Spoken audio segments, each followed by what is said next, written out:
Robert Putnam. First of all, welcome. You're the author of Our Kids, The American Dream in Crisis. Thanks, Rich. It's good to be with you. Very good. And you're also the Malcolm Professor of Public Policy at Harvard University. That's right. And a renowned expert in the area of children in America. The general thesis of the book is that the opportunity gap is growing for children in America. Well, the basic idea is that over the course of the last generation or two, there's a growing gap between the resources and the challenges facing rich kids and poor kids in terms of getting ahead in life. The book has a series of what we call scissors graphs in which you can see things getting better and better for kids coming from college-educated homes. My grandchildren, that class in America, they're doing better and better. But on the same measures, kids from what we used to call the working class family, that is high school educated homes, are getting worse and worse. So you can see that kind of growing gap in what we call good night moon time, the amount of time that parents spend with their kids. In summer camp time, the amount of money that parents are investing in their kids for summer camp or for piano lessons or for trips to Europe or whatever. You can see it in the quality of the schools they go to, the stability of their families. You can see it in the kind of support that they get or don't get from their communities, the degree to which they're involved in church communities, for example, to take one simple example. So what that means is that increasingly, in terms of if you're a kid, your chances for making a good living and rising in life and so on are dependent upon one choice, that is choosing your parents. And if you choose well and end up with well-educated parents, you're fine. Yeah. But if you chose less well-educated parents, then your goose is cooked, and that's fundamentally un-American. That's my basic argument. It just isn't right. It's not consistent with the core values of the American dream.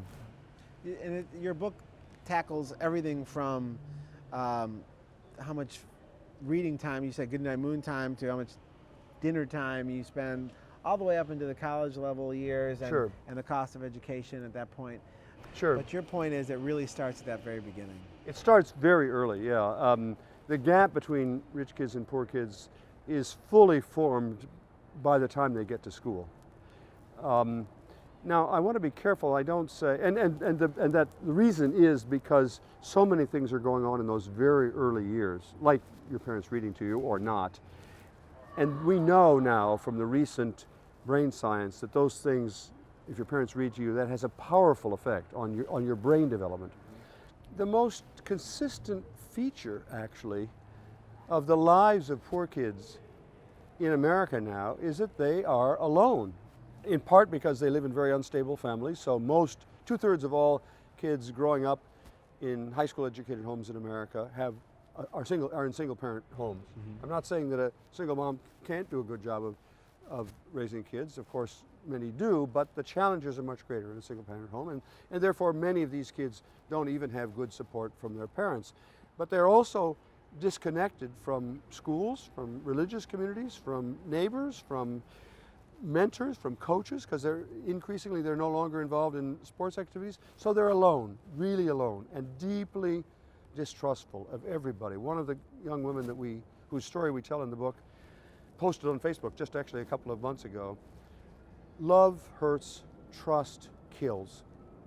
Think what it means to grow up in a world in which you can't trust anybody.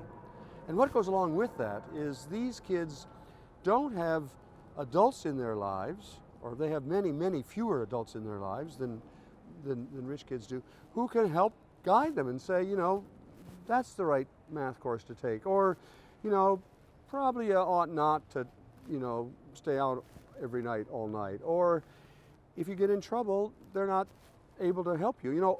The fundamental feature of being a kid is you get in trouble. All kids, rich kids, poor kids, black kids, white kids, get in trouble. But if a kid coming from a well-educated home gets in trouble, they get involved with drugs, or they get drunk, or they bang the car up, or they have a problem at school or whatever, instantly airbags inflate to protect our kids coming from college-educated homes. But the same thing, if the same exact thing happens to a poor kid, no airbags. no learning opportunity. But airbags are there. I mean, the reason that they're valuable is that they allow you to learn from your errors, from your mistakes, not to be destroyed by your mistakes. And that's why the absence of airbags in the lives of these kids is, it fundamentally impairs their chances of you know, doing what our kids can do without even, I mean, I don't think rich parents or rich kids even are aware of the way that we surround our kids with these things. It's just there, but it's not there in the lives of poor kids. And it's fundamentally un-American. I mean that in the deepest sense. This is not the way Americans in the past have handled problems of kids coming from the wrong side of the tracks. It isn't. We've faced this problem before as a country, and we've after sometimes not doing the right thing, after a while we do the right thing. So I'm trying to get us to emulate those moments in our own history.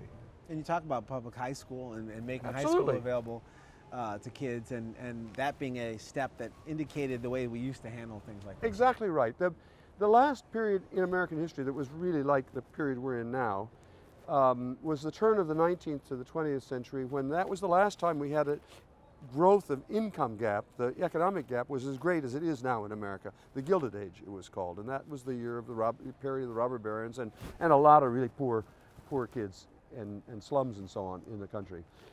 But as people gradually became aware of how great was the opportunity gap in that period, ordinary people in places all around America, it began actually in small towns in Iowa and Kansas, got the idea of high schools, free public secondary education for all the kids in town. God did not invent high schools. High schools were invented by social reformers facing a problem, a challenge, very much like the one we face today. I'm not saying now we need to reinvent high schools. That's not my point. My point is the idea that everybody in town should pay for everybody's kids in town to have a decent start, a fair, you know, an equal chance. That's what the high school was. The high school, invention of the high school benefited the whole country because it raised the whole quality of what economists call human capital. For most of a century, actually, our prosperity in the 20th century was rooted in that good idea, the high school, as was high rates, having a high rate of social mobility, because everybody got the same education. And what I want to have happen in America now is not have us become like Sweden or something like that. I just want to go back to our own roots in which we did that kind of thing. How do you explain how do we tackle the empathy gap? How do we tackle the fact that other people need to actually worry about kids that aren't their own? Well, I think it is partly actually a moral problem, and I think we have to make that point clear. And so that is part of it. But the other thing I want to say really very clearly is this is not a zero-sum game. It's not the case that if we help, you know, poor kids, it's going to be worse for my kids. Quite the contrary. Poor kids, as they get older and you know, go through life, are expensive.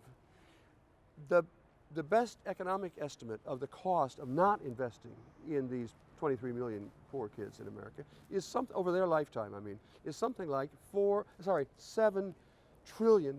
That's trillion with a T. And why is that? You might say, well, why are they going to be so expensive? Let's just ignore them. The answer is, we got the criminal justice system that there is going to have to be much more robust, and we're going to spend a lot more on prisons and you know, courts and so on. That's actually not the worst of it. Health, these folks are going to be really unhealthy because they don't follow even now good health habits. They're more obese, and that means they're going to have more diabetes earlier, and we're all going to have to pay for that somehow. And then, but most important, the skills, the potential talents of these 23 million kids will not be contributing to our national economic growth. There are some awfully smart kids in that 23 million, and they're, in principle, if they had the right preparation, they'd invent marvelous things we can't even imagine, but we're going to miss that because we didn't think that those kids ought to be thought of as our kids. Our kids, my own biological grandchildren, are going to be worse off if we don't invest in these other kids. You've seen recently President Obama talk about community colleges perhaps being free or a lower cost.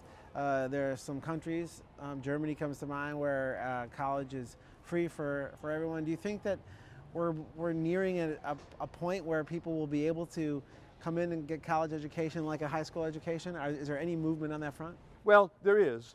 I have to say, and I think that'd be great to have free community colleges. I think it'd be great.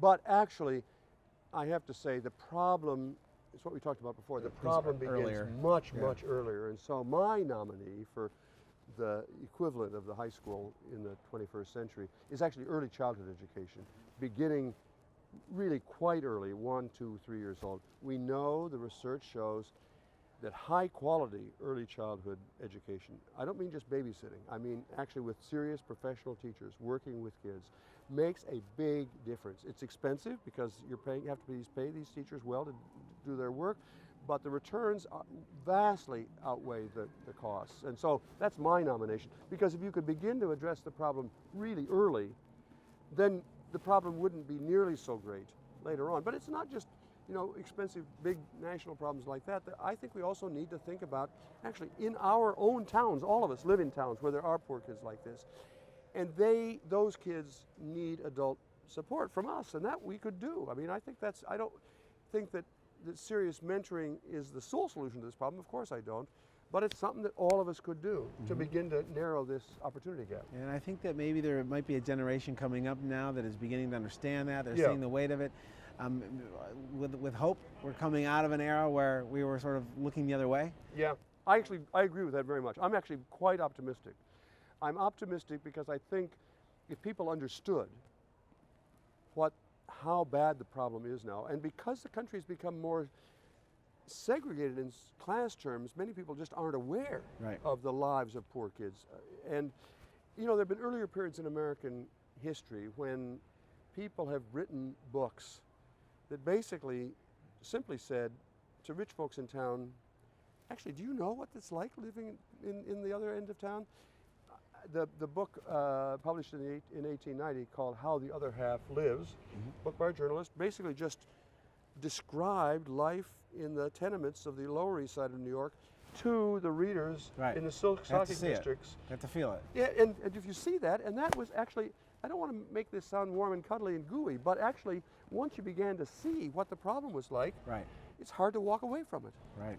Well, books like yours are helping to shed light on that situation. I hope there are other things, but your passion is absolutely admirable, and I think that it'll help others get inspired as well. I think there is another generation coming up that seem really excited about it. And thank you for all the work you've done in the book. Really wonderful. I appreciate everything. Thanks very much. I appreciate great to meet you. Your interview, Rich. Thanks.